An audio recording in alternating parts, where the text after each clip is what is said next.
Hello, আসসালামু আলাইকুম। আশা করি সবাই ভালো আছেন। আর যে মাল্টিমিডিয়ার পক্ষ থেকে আপনাদের আবারও স্বাগত। আই হোপ আজকে যে টপিক নিয়ে কথা বলতে চাচ্ছি সেটা হলো বাংলাদেশ বনপ্রহরীর এসএমএস অবশেষে সবার ফোনে ঢুকেছে। এই এসএমএস এর মাধ্যমে আপনারা কিভাবে অ্যাডমিট কার্ড উত্তোলন করবেন এবং কত তারিখে আপনাদের মাঠ অনুষ্ঠিত হবে সম্পূর্ণ বিস্তারিত এই ভিডিওর মাধ্যমে তুলে ধরার চেষ্টা করব। ধৈর্য সহকারে ভিডিওটি স্কিপ না করে সম্পূর্ণ দেখতে থাকুন। সর্বপ্রথমে একটি কথা বলতে চাই যে আমার একটি ফেসবুক পেজ আছে, সেখানে আমি সমস্ত আপডেট দিয়ে থাকি। আপনি যদি ইচ্ছুক হয়ে থাকেন তাহলে আমার ফেসবুক পেজে জয়েন হতে পারেন। আমার ফেসবুক পেজের নাম আর যে মাল্টিমিডিয়া। সর্বপ্রথমেই দেখতে পাচ্ছেন আমার স্ক্রিনে এই যে আপনাদের ফোনে এমন একটি এসএমএস এসেছে। এবার আমরা জানবো যে আপনারা কিভাবে ওয়েবসাইটের মাধ্যমে আপনার নিজের হাতে থাকা ফোন থেকে কিভাবে আপনি অ্যাডমিট কার্ডটি উত্তোলন করবেন।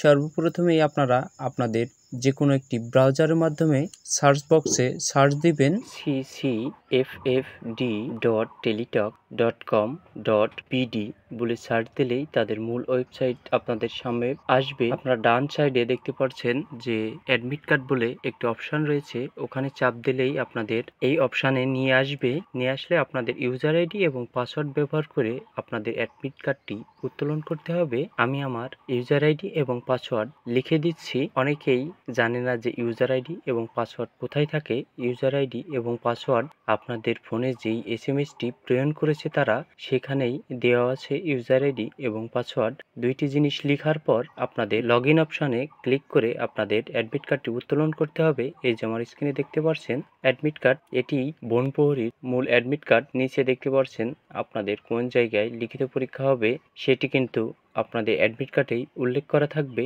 এবং এই মাঠটি অনুষ্ঠিত হবে 25 তারিখে। অ্যাডমিট কার্ডেই আপনাদের দেওয়া থাকবে না যে আপনাদের মাঠ কত তারিখে অনুষ্ঠিত হবে। ছোট একটি কথা, যে যারা আমার এই ভিডিওর কমেন্ট বক্সে কমেন্ট করে বলবে যে আমার অ্যাডমিট কার্ড উত্তোলন করতে পারছি না, আপনি একটু উত্তোলন করে দেন, তাদের সম্পূর্ণ ফ্রিতে অ্যাডমিট কার্ডটি উত্তোলন করে দেওয়া হবে। আশা করি বুঝতে পারছেন। আমার ভিডিওটি দেখে যদি আপনি একটু উপকার হয়ে থাকেন তাহলে চ্যানেলটি সাবস্ক্রাইব করবেন। আজকের মতন এই পর্যন্তই। সামর্থ্য ভালো থাকবেন, সুস্থ থাকবেন। আল্লাহ হাফেজ। পরবর্তী ভিডিওতে আবারও দেখা হবে নতুন কিছু আপডেট নিয়ে।